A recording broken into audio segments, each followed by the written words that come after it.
రెండవ తేదీ నవంబర్ నెల 2025 సంవత్సరం. ఈరోజు దేవుని వాగ్దానము. కీర్తనలు 100వ అధ్యాయము 5వ వచనము. యెహోవా దయాళుడు, ఆయన కృప నిత్యముండును, ఆయన సత్యము తరతరములుండును. సహోదరి సహోదరులారా, మనం ఆరాధిస్తున్న ప్రభువు ఎంతో దయగల దేవుడు, కరుణామయుడు. ప్రభు మనల్ని ఎంతగానో ప్రేమిస్తూ ఉన్నాడు. ప్రభు మనల్ని ఎంతగా ప్రేమించాడు అంటే మన కోసం తన ప్రాణాన్ని ఇచ్చేంతగా. మన పాపముల నిమిత్తము నిత్య నరకాగ్నిని అనుభవించాల్సిన మనల్ని రక్షించడానికి ప్రభువే శరీరధారి యేసుగా జన్మించి మన కోసం ఎన్నో శ్రమలను అనుభవించి శిల్వ మరణాన్ని పొందాడు. మనపై ప్రభువుకున్న ప్రేమ మాటలలో వర్ణించలేనిది. మన తప్పులను బట్టి, పాపములను బట్టి ప్రభు మనల్ని శిక్షించడానికి ఒక క్షణం చాలు. కానీ ప్రభు మనపై దయను చూపిస్తూ ఎన్నో అవకాశాలను ఇస్తూ ఉన్నాడు. కేవలం ప్రభు యొక్క కృప వలనే మన జీవితాలలో మేలులు జరుగుతూ ఉన్నాయి. లోకంలో జరిగే ఎన్నో కీడుల మధ్య మనం సురక్షితంగా జీవించగలుగుతూ ఉన్నాము.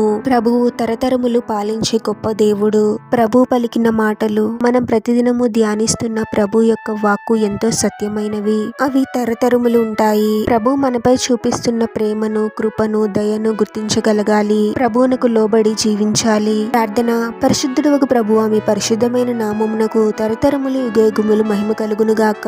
మరొక నూతన దినంలోనికి మమ్మల్ని క్షేమంగా ప్రవేశింపచేసిన దేవా, మీకే స్తోత్రం తండ్రి. ఎంతో దయగల దేవుడవు ప్రభువా, మాపై కృపను చూపిస్తూ మా జీవితాలలో ఎన్నో మేలులను జరిగిస్తూ ఉన్నావు తండ్రి. ఎన్నో కీడుల నుండి మమ్మల్ని రక్షించి సురక్షితంగా మమ్మల్ని జీవింపజేస్తున్నావు ప్రభువా. మీరు సత్యమైన దేవుడు. ఈ వాక్కు సత్యమైనది అని గ్రహించగలిగే జ్ఞానాన్ని మాకు అనుగ్రహించండి ప్రభువా. ప్రతిదినము వాక్యాన్ని ధ్యానిస్తూ వాక్య ప్రకారము జీవించడానికి సహాయం చేయండి తండ్రి. మీరు మాపై చూపిస్తున్న ప్రేమను, దయను, కృపను గుర్తించి ఎల్లప్పుడూ మీ పట్ల భయభక్తులు కలిగి జీవించే వారముగా మమ్మల్ని దీవించమని, ఈ ప్రార్థనలో ఏకీభవిస్తున్న ప్రతి ఒక్కరిని పేరు పేరున దీవించి ఆశీర్వదించి అభిషేకించమని, వారు చేసే ప్రతి పనిలో మీరే వారికి తోడుగా ఉండి వారిని అన్ని కీడుల నుండి, అపాయాల నుండి మీరే వారిని రక్షించమని, ఈ మా మనవులన్నీ యేసుక్రీస్తు వారి పరిశుద్ధ నామంలో అడిగి వేడుకొనుచున్నాము తండ్రి. ఆమేన్.